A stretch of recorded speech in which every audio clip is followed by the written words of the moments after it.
All right. Hey, what's going on, Alex? How's it going, Jason? Good to see you, man. It's been a while. It's been a few. Your hair's looking a little bit longer. Yeah, no way, nowhere to cut it right now. Nice.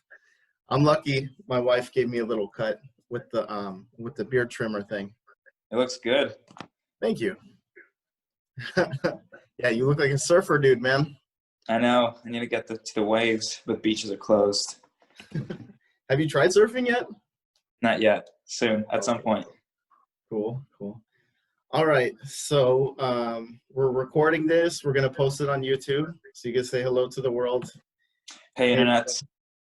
so a little bit about Alex. His favorite color is blue. He loves long walks on the beach, and he speaks Russian. And sorry, ladies, but he's taken. So Alex is my buddy from judo. He's such a nice guy. When we first met, he picked me up and slammed me stomach down to the floor, and it hurt really bad. And that was like my intro to judo, and I was like, this sport is freaking awesome. This is really cool.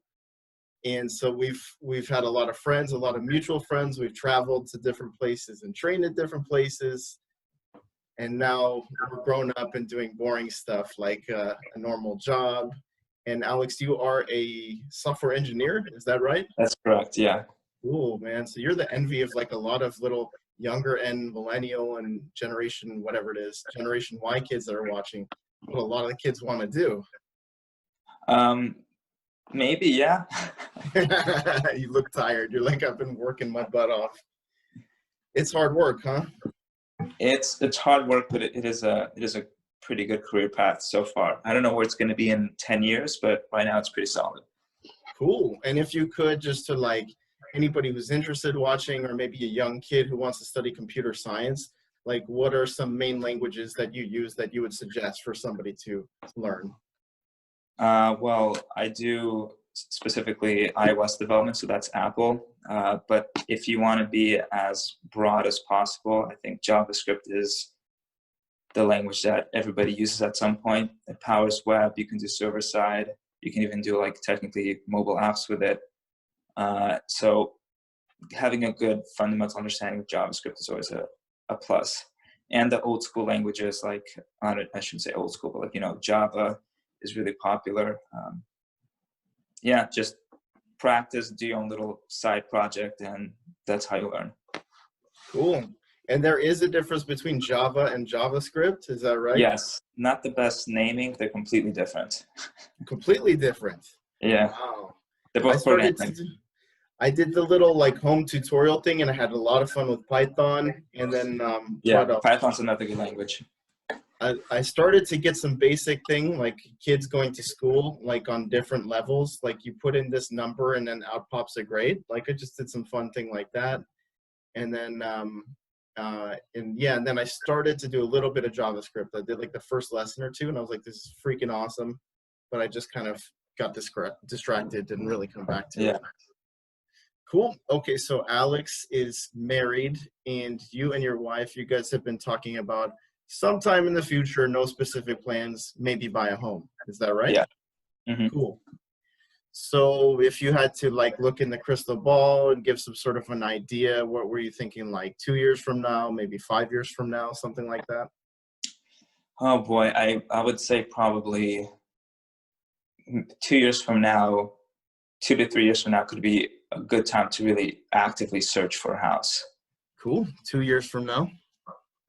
Nice. Have you guys laid any action plans out, even if they don't have a specific deadline, like saving up money or like whatever, getting approved for a loan, something like looking at price for homes? Unfortunately, the most we've done so far is look prices at homes. I have been trying to play the Cool. market to grow money that way. Sometimes not successfully, sometimes very successfully, but I am trying to save money. It's just, with rent and expenses and 401ks, you can only save so much so fast. Oh, I see. So, oh, you've been playing the stock market. Is that what you Yeah, were saying? yeah. Wow, that's pretty cool. Yeah, so guys, if you're watching, especially like a young person watching, when you rent, you might get a good deal. And here's what happens when you rent every 6 months to 12 months. What do they usually do on you, Alex? They raised the rent on me. They usually raise the rent on you, so you're living in the same old place, but they charge you more. And Yeah. especially in a popular place like Los Angeles, you guys, if you're from the Midwest, you'd probably be really surprised what we pay for a 1 bedroom, maybe a 2 bedroom, just a nice little place that's kind of okay with pretty bad parking. Yeah, parking's pretty bad. Yeah, it's gone up a lot, so we definitely see it. Cool. Well, what we might be looking at is pretty soon what might be happening is it might more or less cost you the same price to own something that you guys like, and the values go up a lot here in Los Yeah. Angeles. So we'll see. It definitely gives you a little bit of freedom to know, even if it's more or less the same price, just to know that nobody can have some stupid rule on you or like raise the rent. Like the last place we rented together before we bought, I was like, man, like you're not supposed to use the pool before 10 a.m. and I used the pool at 9 a.m. and like my landlord was texting me. I was like, man, leave me alone. Like, what the heck is this? That's pretty ridiculous. I know. I was like, I wasn't causing like a nuisance or doing something horrible. Okay, so step one, back on track. Step one to buying a home. Have you guys spoken to a mortgage broker yet? No, we haven't. Okay, so you see the whiteboard here, right?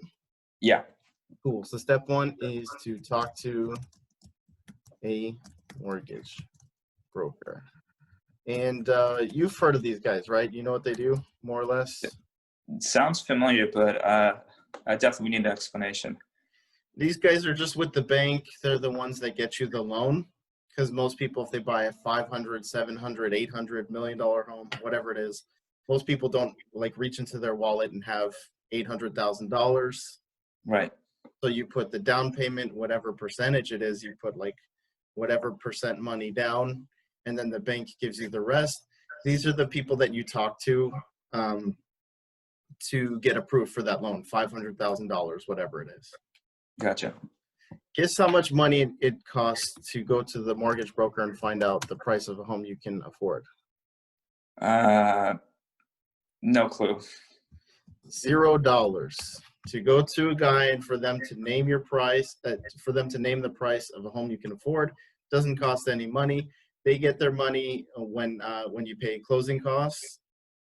Mm-hmm. They get a little piece of like, the purchase of the home and things like this. It's called closing costs. They get paid with that. So they don't get paid until you actually get a home.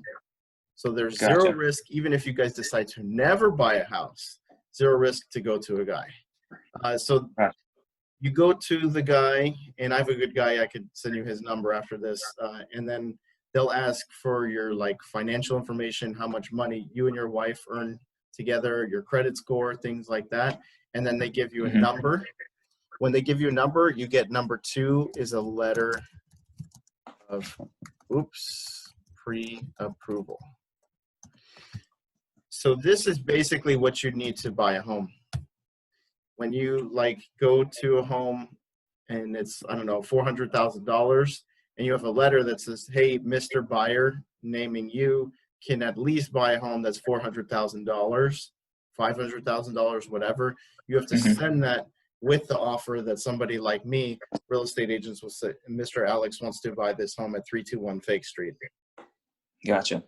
So super important for 2 reasons to get that letter before you do anything. Number 1, so you know what price you could get, so you don't go shopping around to be super disappointed and go like, oh, our dream house is too expensive.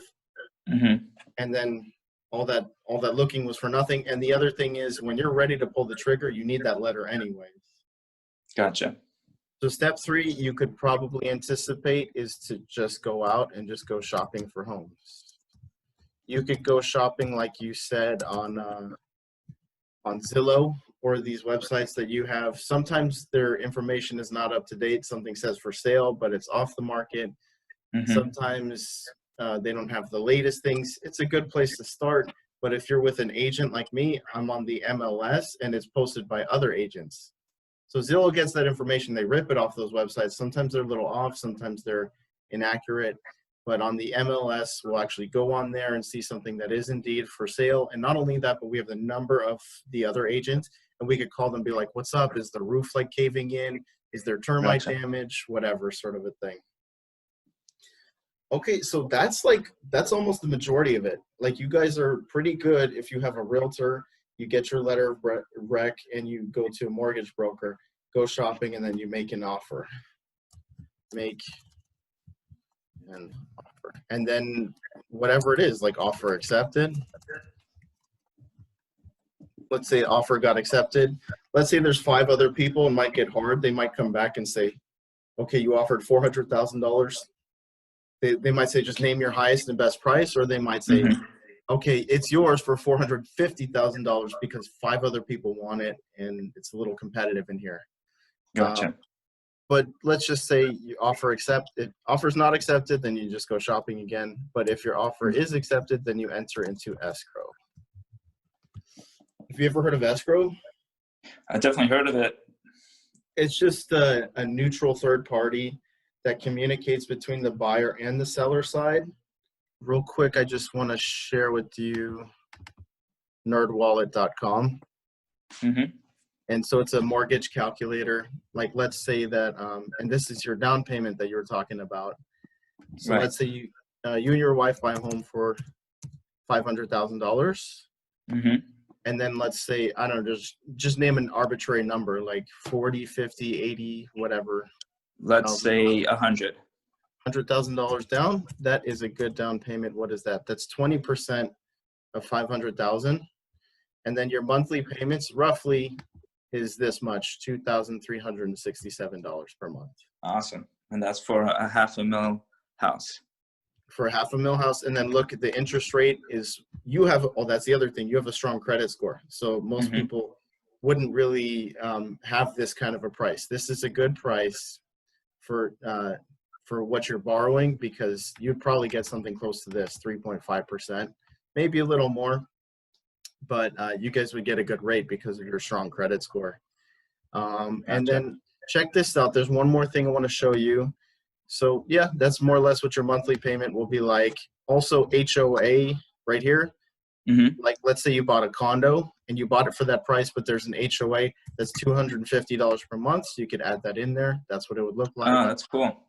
Unfortunately, an HOA is not a tax write-off. So if you pay $250 a month to the nonprofit group homeowning association, you just have to pay that. On the flip side, you were talking about maintenance. Condos and townhouses are a great first-time homeowner like situation, because you don't have to worry about too much maintenance.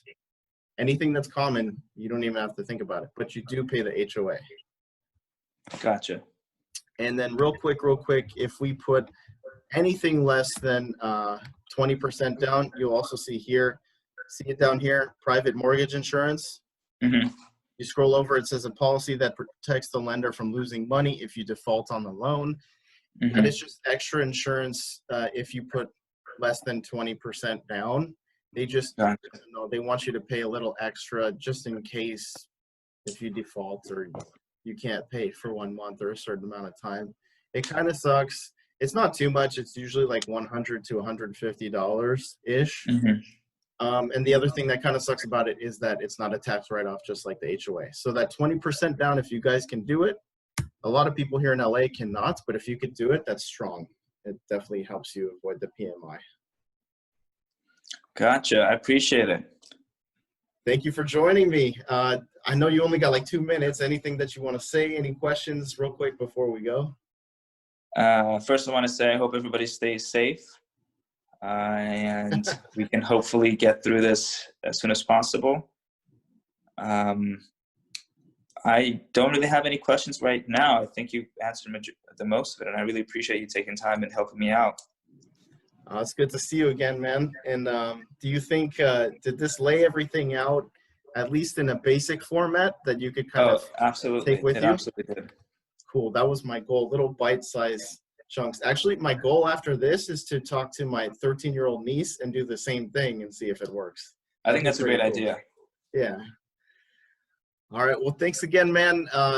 when it's safe to, let's grab a coffee or a ramen or something like that. That's what we used to do. So Yeah. you're still close Sounds by. good. You're still like West LA-ish. Still West LA. Cool. All right, man. Thanks again. Take care, man. I'll see you soon.